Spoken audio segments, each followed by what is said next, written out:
Welcome to our channel. Today we how to enable Samsung Kids on Galaxy devices, detailed guide step by step clearly. To enable Samsung Kids on your Galaxy device, start by unlocking your phone. Locate the app drawer on your home screen. Swipe through the apps until you find the settings icon. Tap on the settings icon to open the settings menu. Scroll down until you see digital well-being and parental controls. Select Digital Wellbeing and Parental Controls.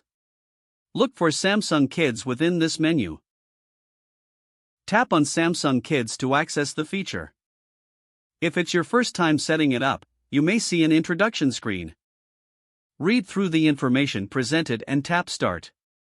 Next, you'll need to set up a PIN for security.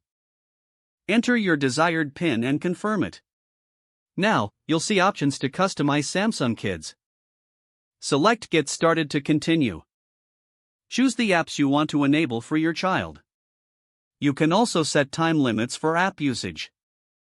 Once you've made your selections, tap Done.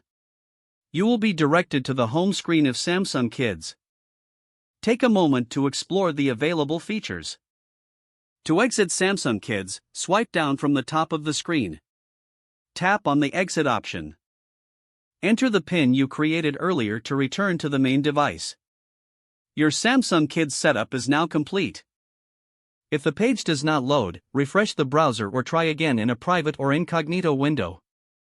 Make sure you are using the correct email address, then retype it carefully to avoid small typos. If your password is not accepted, use the reset option and create a new strong password you can remember. Check your spam folder for verification or security emails, then complete any requested confirmation steps. Enable two-factor authentication if available to improve account security and reduce unauthorized access risk.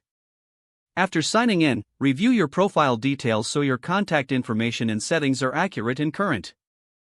If you see an error message, note it down and try again after restarting your device and internet connection.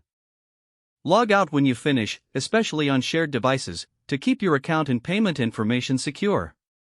If the page does not load, refresh the browser or try again in a private or incognito window. Don't forget to like this video and subscribe to our channel for more step-by-step tech guides.